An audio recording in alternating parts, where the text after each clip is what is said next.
Esta mañana, hermanos, vamos a estudiar a Lucas capítulo 2 y los versículos 1 al 20.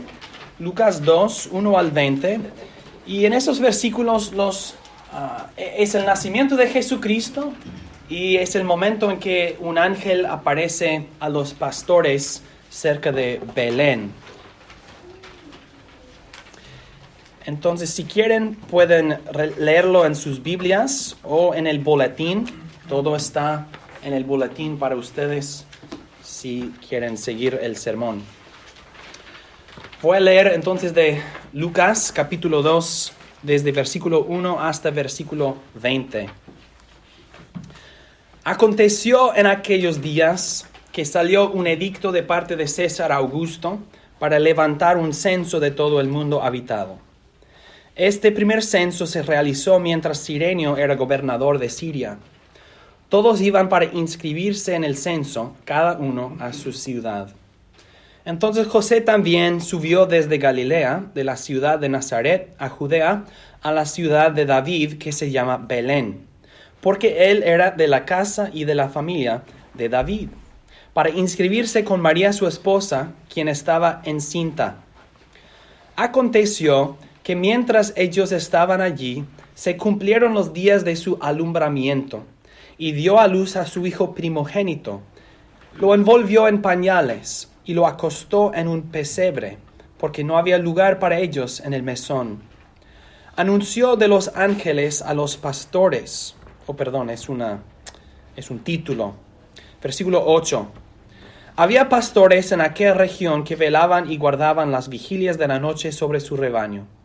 Y un ángel del Señor se presentó ante ellos, y la gloria del Señor los rodeó de resplandor, y temieron con gran temor. Pero el ángel les dijo: no teman, porque he aquí les doy buenas noticias, de gran gozo que serán para todo el pueblo, que hoy en la ciudad de David les ha nacido un Salvador, que es Cristo el Señor. Y esto les servirá de señal: hallarán al niño envuelto en pañales y acostado en un pesebre.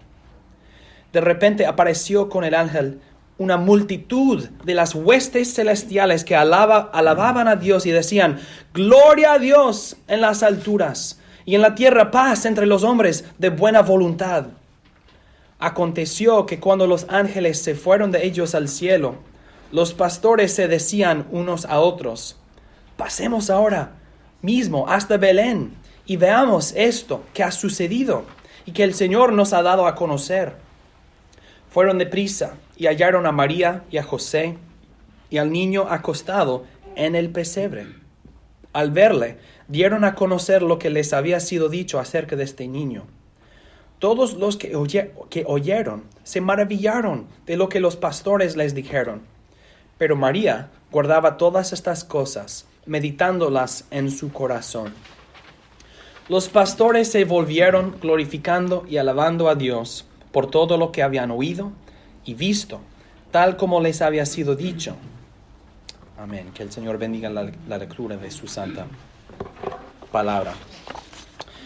Entonces, hermanos, antes de pasar por los 5 puntos del sermón, voy a decir unas cosas breves de introducción para explicar el texto que acabamos de leer. Entonces, quiero explicar sobre todo, o explicar una cosa, y es que vemos en este texto que dice en versículo 4, entonces José también subió desde Galilea de la ciudad de Nazaret a Judea. Y para mí es interesante la palabra subir. Subieron. ¿Qué significa esto? Sabemos que Galilea está al norte de Jerusalén o de Belén. Entonces ellos están yendo al sur, pero dice que subieron. ¿Y por qué dice esto? Porque Jerusalén y la región alrededor de Jerusalén es de una altura, pues alta. Sí, del río Jordán hacia Jerusalén hay una distancia, una altura de 2.500 pies. no sé cuántos metros serían, pero es una gran altura. Hay un ascenso muy grande para llegar a Jerusalén, porque por eso hay tantos salmos de ascensión, salmos cuando los fieles están ascendiendo a Jerusalén cantando ciertos salmos. Y Belén está en la región de Jerusalén, es una región elevada, y por eso dice que subieron a la ciudad de David, es decir, a Belén. En el capítulo anterior, en Lucas capítulo 1, describe esta tierra como la región montañosa de Judá. La región montañosa de Judá. Y por eso José y María están subiendo a Belén, aunque están yendo del norte al sur de Galilea a Judea. La segunda cosa que quiero explicar antes de pasar o entrar en el bosquejo es la idea, o pues no la idea, sino la realidad de la gloria del Señor. En estos versículos nos dice que la gloria del Señor apareció alrededor de ellos. El resplandor de la gloria del Señor, dice en versículo 9. Y un ángel del Señor se presentó ante ellos, y la gloria del Señor los rodeó de resplandor, y temieron con gran temor. Quiero explicar, si puedo, qué significa esto, o qué describe esta frase: la gloria del Señor los rodeó de resplandor. En las Escrituras, en varios lugares, habla acerca de la gloria del Señor. Y la gloria del Señor es algo específico. Algo específico. Imaginen una noche verdadera, una noche sin luces eléctricas. Unos de ustedes nacieron en México, en pueblos lejanos donde no había corriente en los días anteriores, y por la noche fue una noche verdadera. Una noche con un cielo oscuro, menos la luna y las estrellas. O quizás han vivido en otras partes donde no hay tantas ciudades, no hay tantas personas. Una noche oscura, una noche verdadera. Así era para los pastores. Nos dice que los pastores estaban guardando sus rebaños por la noche. Y en esta noche de oscuridad profunda, de tinieblas, apareció un ángel, y la gloria del Señor los rodeó de resplandor. La gloria del Señor es una luz no de este mundo. La gloria del Señor es una luz que los hombres no pueden ver en este mundo. Ellos tenían la luz del sol, la luz de la luna, la luz de las estrellas, la luz de un fuego. Pero la luz del Señor, la gloria del Señor es otra luz, es una luz de otro mundo.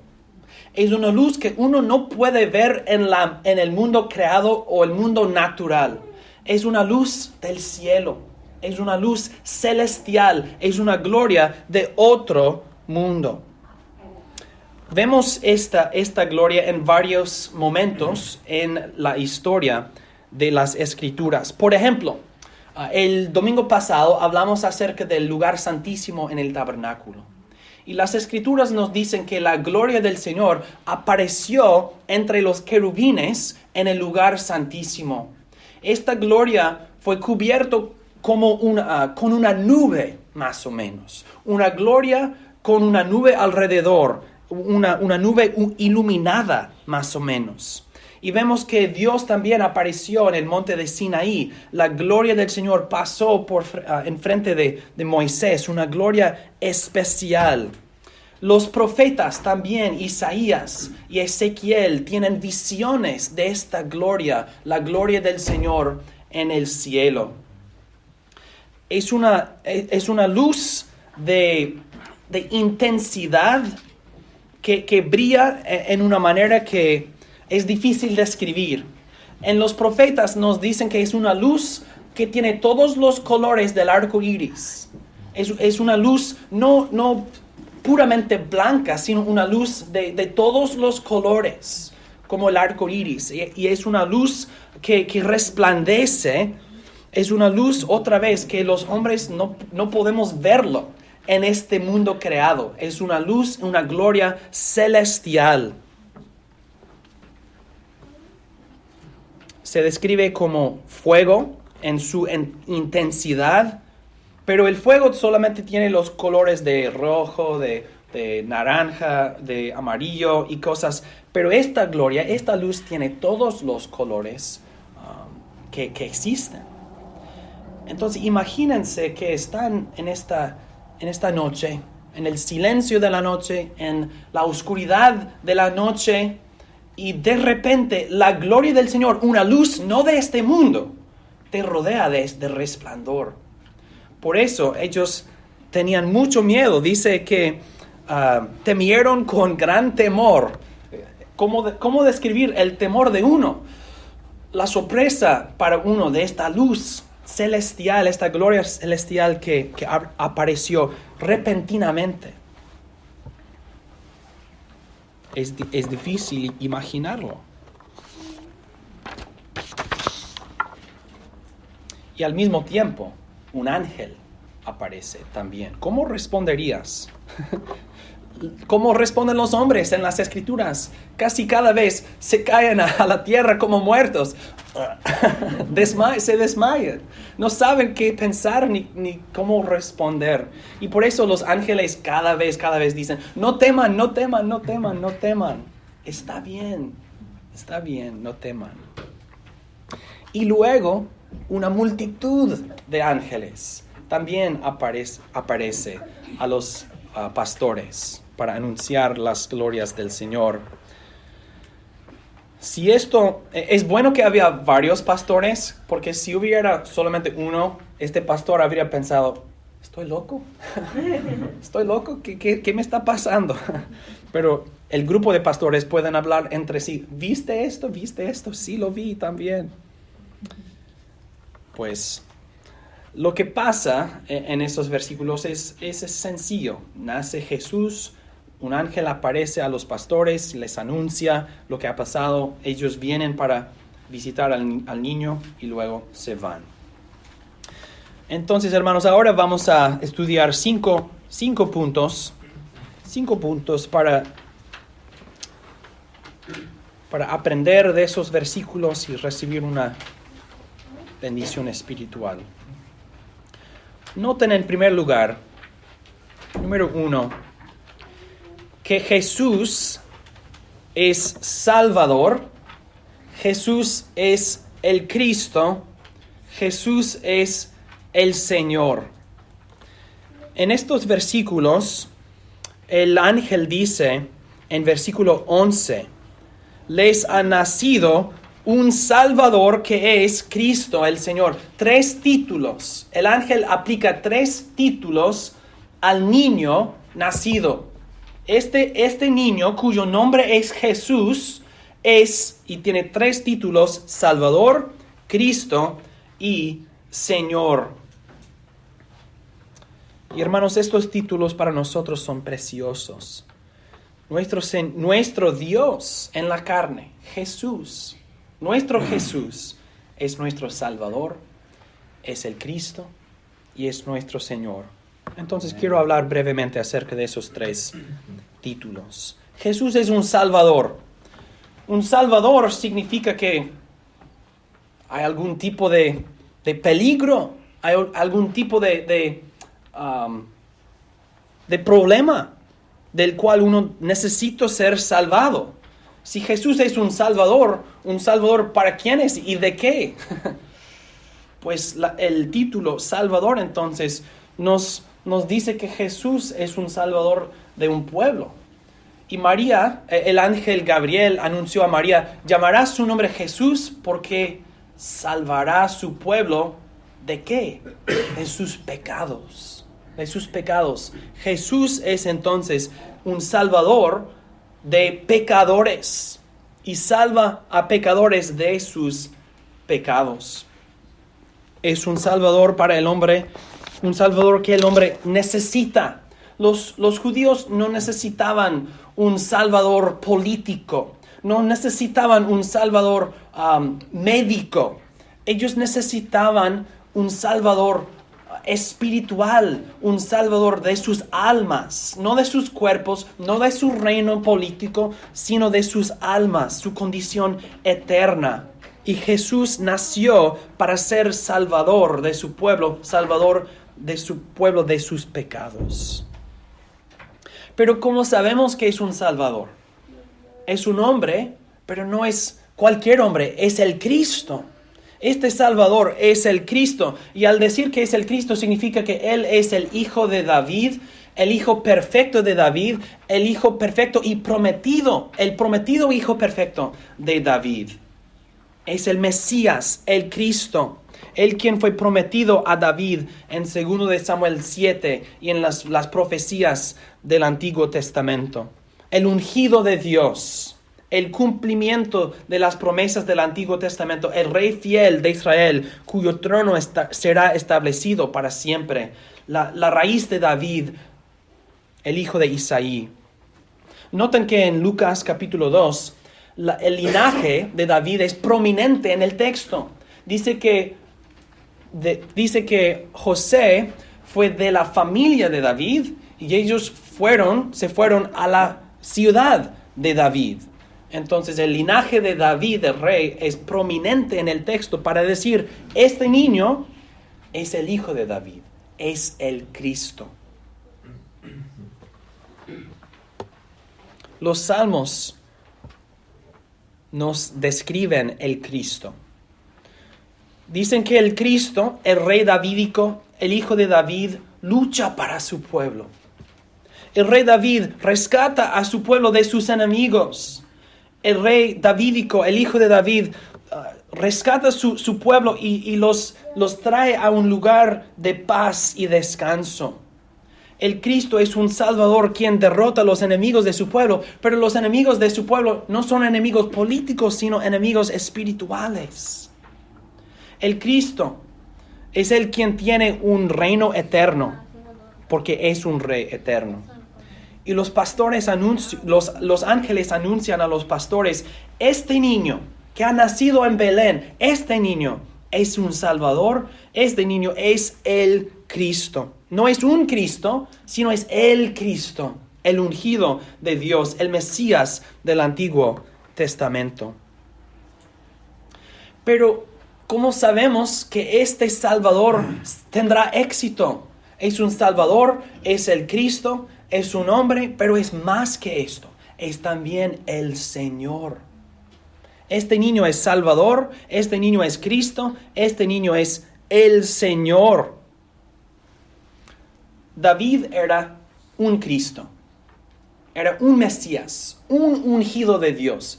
Todos los hijos de David, los reyes davídicos, eran Mesías, eran Cristos, eran ungidos de Dios. Y el Antiguo Testamento anhelaba un hijo perfecto de David, un hijo fiel de David. Y Jesús es aquel niño, Jesús es aquel rey perfecto, hijo perfecto de David.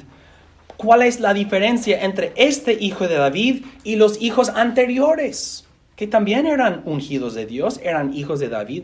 La diferencia entre Jesús y los hijos anteriores, sus precedentes, es que Él es también Dios. Él es el Señor. Él es Jehová en la carne. Él es el Dios de Israel en forma humana. Cristo el Señor, Cristo Jehová. Sabemos que Él será un Salvador exitoso, que Él será un Cristo perfecto y eterno, porque Él es el Señor. Él es el príncipe de paz. Él es el Dios fuerte, quien ha venido en carne para salvar a su pueblo de sus pecados y establecer un reino eterno de justicia y gozo para siempre. Y por eso los ángeles, o el ángel en este caso, dice que tiene buenas nuevas de grande gozo. Que ha llegado, ha venido, ha nacido el Salvador, el Cristo, el Señor mismo en la carne. No hay noticias mejores, no hay nuevas mejores que esto. ¿Verdad? Ha venido, ha llegado, ha nacido. El tiempo de anhelar, el tiempo de decir, ¿hasta cuándo, Señor? Ya no más. Ha venido en el cumplimiento de los tiempos. El Salvador, el Cristo, el Señor mismo. Amén, oremos. Esto es el sermón. No, hay cuatro puntos más. Número 2. Dios provee signos específicos para nuestra fe. Dios provee signos específicos para nuestra fe. En estos versículos, Lucas 2, 1 al 20, vemos un énfasis en señales específicas. En versículo 12 dice, y esto les servirá de señal. Hallarán al niño envuelto en pañales y acostado en un pesebre. Y luego en otro versículo dice que ellos vinieron y vieron al niño acostado o en pañales y acostado en el pesebre, tal como les había sido dicho. Hay un énfasis en que Dios les ha dado una señal específica o específico y ellos han visto la señal específica tal como les había sido dicho. Y lo que quiero que veamos es que Dios nos da a nosotros signos específicos, señales específicos para nuestra fe. Dios no nos manda a creer en algo abstracto o en algo, algo invisible o no específico. No, al contrario, Dios nos dice, cree en esto en particular. Esto es una señal específica. Esto es un signo específico. Cree en esto. Pastores, habrá un niño en pañales en un pesebre. Es muy específico. Si el ángel les había dicho, hay un niño nacido en Belén, ellos dirían, claro que sí, hay varios niños nacidos en Belén. Pero el ángel dice, no, hay un niño en un pesebre. ¿Un qué? ¿Por qué están en el pesebre? Es un señal tan específico. Los niños sí se nacen en Belén, pero los niños no están en pesebres. Es tan específico para demostrar esto es de Dios. Y esto, la especificidad del signo fortalece la fe de los pastores. Ellos lo vieron tal como les había sido dicho. Y entonces dicen, esto es de Dios. Esto es de Dios. Nosotros también, Dios nos manda a creer en signos específicos. ¿A qué me refiero? Noten en el bosquejo. Dios nos dice, crean en la encarnación de Dios, en la crucifixión de Dios encarnado, la resurrección del Dios encarnado, la ascensión del Dios encarnado y la sesión, es decir, el sentarse de Cristo el Dios encarnado. Todos estos son signos específicos e históricos. Crean en estos milagros, crean en estas maravillas, crean en estas cosas tan específicas. Entonces no estamos creyendo en algo, como ya dije, abstracto o no claro o imaginado, sino en la historia, en signos específicos. Nosotros creemos y nuestra fe descansa en cosas específicas e históricas. En versículo 17 dice, al verle, dieron a conocer lo que les había sido dicho acerca de este niño. Entonces, quiero animarles en algo, y es que en el evangelismo, a veces uno piensa, es difícil evangelizar porque tengo que persuadir a la persona, no sé, del calvinismo o no sé qué, o las doctrinas de la gracia o no sé qué. Pero no, el evangelismo no es, tú debes ser calvinista. El evangelismo es, Dios fue encarnado. Dios encarnado fue crucificado. Dios encarnado resucitó de los muertos. Dios ascendió, Cristo ascendió al cielo. Cristo se sentó a la diestra del Padre. Cristo vendrá para juzgar a todo el mundo. Esto es lo que declaramos porque nuestra fe descansa en signos específicos, señales específicos. Y cada cristiano puede compartir esto. Dice, al verle, dieron a conocer lo que les había sido dicho. Nosotros podemos contar lo que nos ha sido dicho. Cristo, Dios fue encarnado, crucificado, resucitado, ascendido, sentado y vendrá para juzgar. Y así, al anunciar esto al incrédulo, sea un familiar o un amigo o un vecino, no sé qué, al anunciar estas cosas, la encarnación, la crucifixión, la resurrección, la ascensión, la ascensión y la segunda venida de Jesús, estamos poniendo frente a esta persona lo que su fe, la cosa en que sí pueden creer. Y ahora tienen que rechazar el evangelio o abrazar al evangelio. No, Dios no fue encarnado, o Dios no resucitó de los muertos. Ok, su incredulidad ahora está claro. No creen en la encarnación, no creen en la resurrección de Jesús, no creen en la segunda venida de Jesucristo. Y para nosotros no es nuestro deber persuadirlo. No, anuncia, declara, esto es lo que ha pasado. Esto es lo que ha pasado. Jesús sí nació de una virgen, nació Dios en la carne. Fue crucificado, resucitado, ascendido, sentado y vendrá.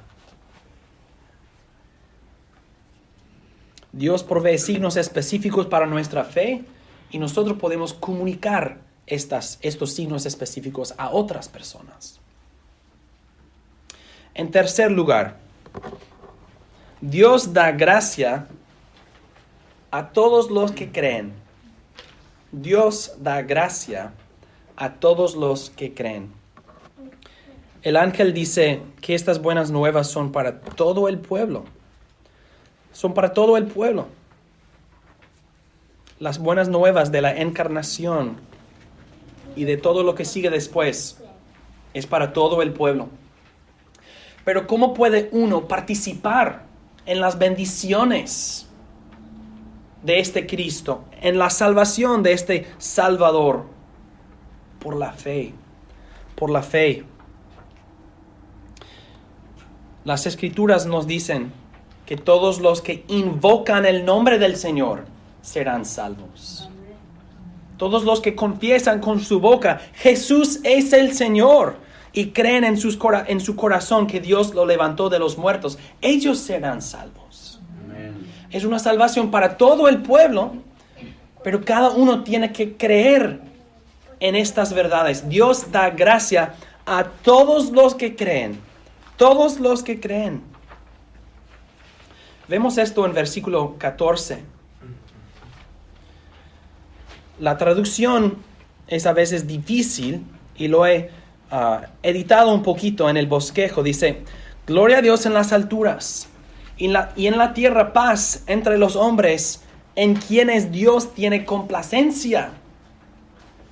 Hay ciertos hombres en quien Dios tiene complacencia y hay paz para ellos. El nacimiento de Jesucristo significa paz para toda persona en el mundo. No, para los en quien Dios tiene complacencia. ¿Quiénes son? Los creyentes, los que reciben a su Hijo, los que reciben al Hijo, los que reciben al Señor, los que reciben al Cristo, al Salvador por la fe. Ellos son los en quien Dios tiene complacencia y ellos son los que tienen paz con Dios. Dios da gracia a todos los que creen. Y nosotros, nadie debe decir, pero yo soy indigno. Claro que eres indigno. Por eso debemos huir a Jesucristo, correr a Jesucristo. Y Dios anunció el evangelio primero a pastores. Hombres sencillos, hombres humildes, pastores en ciertas culturas eran una abominación. Recuerden que cuando los israelitas llegaron a Egipto, cuando Jacob y sus hijos llegaron a Egipto, dicen que ellos tenían su propia parte de la tierra porque pastores son una abominación a los egipcios. Viven fuera de casas, viven con animales, son hombres humildes, para decirlo en palabras amables. Pero Dios anunció su evangelio a esos hombres comunes. Primero, ellos vieron al niño mientras todavía estaba en el pesebre. Significa casi inmediatamente. Nació, está en el pesebre y vienen los pastores mientras todavía está en el pesebre. Dios anunció el evangelio a hombres humildes y comunes inmediatamente. El punto que quiero hacer es que Dios da gracia a todos los que creen. Pero no soy rico, no soy famoso, no soy esto. No importa. No importa de dónde eres, lo que tienes, quién eres, no importa. Lo que importa es si crees. Los que creen son los hijos de Dios. En Juan capítulo 1 dice que Dios vino a lo suyo y los suyos no lo recibieron. Pero a los que sí lo recibieron, les dieron el derecho de ser llamados los hijos de Dios. Amen. Entonces, el hombre más humilde o común en los ojos de los hombres, al creer en Jesucristo, se convierte en un hijo de Dios. Tiene un título que sobrepasa cualquier título o fama o riqueza o posición social en este mundo. Dios da gracia a todos los que creen.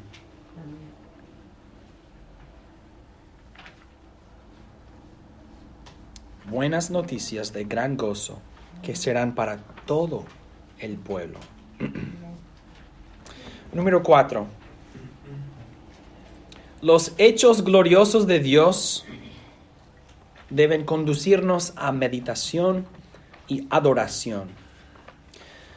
Vemos en estos versículos varias reacciones y varias emociones de los hombres, del temor a la alegría, de todo. El corazón humano en todas condiciones se ve en esos versículos, pero en particular vemos las reacciones de los pastores, de María y de otros en versículos 18 al 20. Dice en versículos 18 al 20, todos los que oyeron se maravillaron de lo que los pastores les dijeron. Pero María guardaba todas estas cosas, meditándolas en su corazón. Los pastores se volvieron glorificando y alabando a Dios por todo lo que habían oído y visto. ¿Cómo respondieron? ¿Cómo reaccionaron los hombres a los hechos gloriosos de Dios? Meditación y adoración. Nos dice que María meditaba en su corazón todas estas cosas. Ella tenía un día, no sé, para María, ella ha dado a luz a un niño y luego de repente vienen pastores. Ella dirá, dame un momento, por favor, dame un momento. Pero ella está meditando estas cosas, meditando. Wow. Para ella ya sabía mucho, porque el ángel ya había aparecido a ella. Ella ya sabía todo lo de Elizabeth y Zacarías. También el ángel Gabriel había aparecido a José. Entonces ella ya tenía cierto conocimiento para entender lo que pasaba. Pero ella meditaba. Ella no sabía que iban a venir esos pastores o que Dios les había anunciado esta señal específica del niño en el pesebre. Los pastores vienen y dicen, un ángel nos dijo que habría un bebé, una criatura en una pesebre. Y ella dice, wow, se maravillaron y ella meditaba. Meditar significa tener algo específico en la mente y nosotros nos enfocamos en esta cosa o en este tema o en esta idea, meditamos. La palabra meditar o meditación en nuestra cultura frecuentemente significa vaciar la mente. No hay nada en la mente. Esta es meditación. No, la meditación bíblica significa hay algo específico en que nosotros estamos meditando. María está meditando el nacimiento de su bebé y todo lo que significa y la llegada de los pastores y el significado de qué significan todas estas cosas. Ella está meditando en la verdad y los hechos gloriosos de Dios. Nosotros también, al estudiar la encarnación, al estudiar todo esto, es bueno reaccionar o responder por meditarlo. Les animo, no como obligación, sino una recomendación que durante la semana que mediten en esto y que escriban unos pensamientos. ¿Qué significa la encarnación para mí? ¿Cuáles son las implicaciones para mí de esta encarnación? Esto sería meditar en la encarnación, pensar acerca de esto y poner en palabras tus pensamientos. Los pastores también glorificaban y alababan a Dios por todo lo que habían oído y visto. Y nosotros, esto también es una buena manera de responder. Adorar a Dios, glorificar a Dios. Y el próximo domingo vamos a regresar a este tema de adoración. Pero quiero que veamos ahora que los pastores se volvieron glorificando y alabando a Dios. Qué bueno es cantar las alabanzas de Dios, no solamente los domingos, sino todos los días. Y es posible alabar en el corazón, es posible alabar con la voz, pero la alabanza proviene frecuentemente de, primero, meditar en los hechos gloriosos de Dios. Al meditar en los hechos gloriosos de Dios, nosotros, el corazón se empoza y luego, al estar lleno, la alabanza sale de la profundidad del corazón. La lengua habla o la boca habla, ¿no? Entonces, si en el corazón estamos meditando los hechos gloriosos de Dios como la encarnación, esto nos conducirá a adorar y glorificar y alabar a nuestro Dios. Dice, por todo lo que habían oído y visto. Esto es una manera para guiar nuestros pensamientos. ¿Qué hemos oído? ¿Qué hemos visto?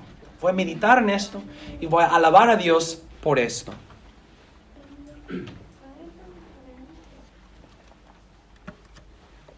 Y lo bueno es que frecuentemente la gente piensa que mi tiempo de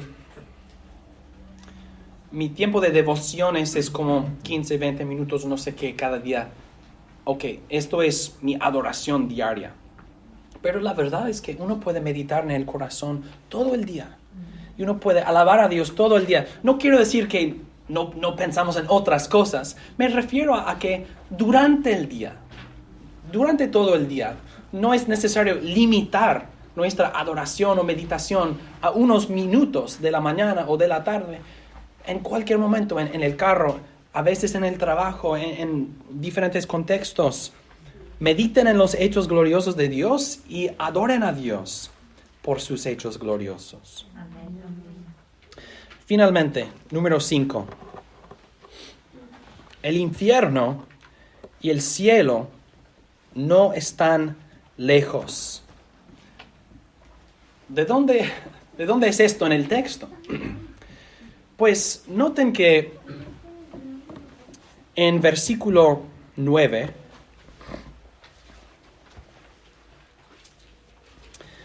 dice, un ángel del Señor se presentó ante ellos y la gloria del Señor los rodeó de resplandor y temieron con gran temor. Lo que quiero que veamos es que la gloria del Señor los rodeó. ¿Qué significa esto? Significa que de repente es una reunión del cielo y la tierra. De repente ellos están en el cielo, en la tierra. El cielo es como, el cielo se abre y e inmediatamente, repentinamente, ellos están en el cielo mientras están en la tierra. Porque Dios ha creado el mundo para ser visible e invisible. Y debemos recordar que el mundo invisible no está lejos. El mundo invisible está aquí. Entonces, en el momento Dios, las Escrituras dicen que es como un rollo, que es como Dios abre una ventana o una puerta que no se ve y allí está el mundo invisible, pero es invisible. La gloria del Señor los rodeó, porque el cielo no está lejano, no está lejísimo. El cielo está aquí. El mundo invisible está aquí.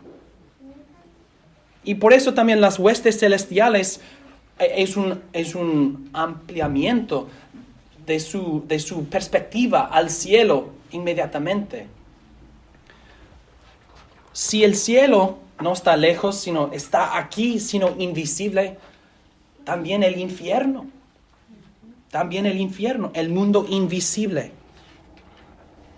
Y nosotros vivimos como el cielo está muy lejos, vivimos como el infierno está muy lejos y separados de nuestra experiencia, nuestras vidas, etc. Pero estos versículos nos recuerdan, el cielo no está tan lejos como piensas, tampoco el infierno. El mundo invisible no es el mundo lejano, es simplemente invisible. Nosotros debemos vivir así, sensibles de lo invisible, conscientes de lo invisible y preparados también, preparados para pasar por este velo y entrar en el mundo invisible. ¿Estás tú entonces preparado para la eternidad, para entrar en el mundo invisible? Pues depende de si uno cree en este Hijo encarnado. Depende. Hay buenas nuevas de grande gozo para todo el pueblo. Hay un Salvador, el Cristo, el Señor.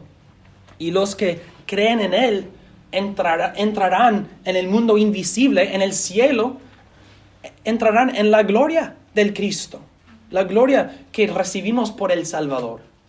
Pero los demás, los que no creen en su encarnación, que no creen en su crucifixión y su resurrección, que no creen en su segunda venida, su regreso para juzgar al mundo, los que rechazan al Cristo, al Salvador, al Señor, entrarán en el mundo invisible y entrarán en el infierno, entrarán en el sufrimiento eterno preparado para ellos.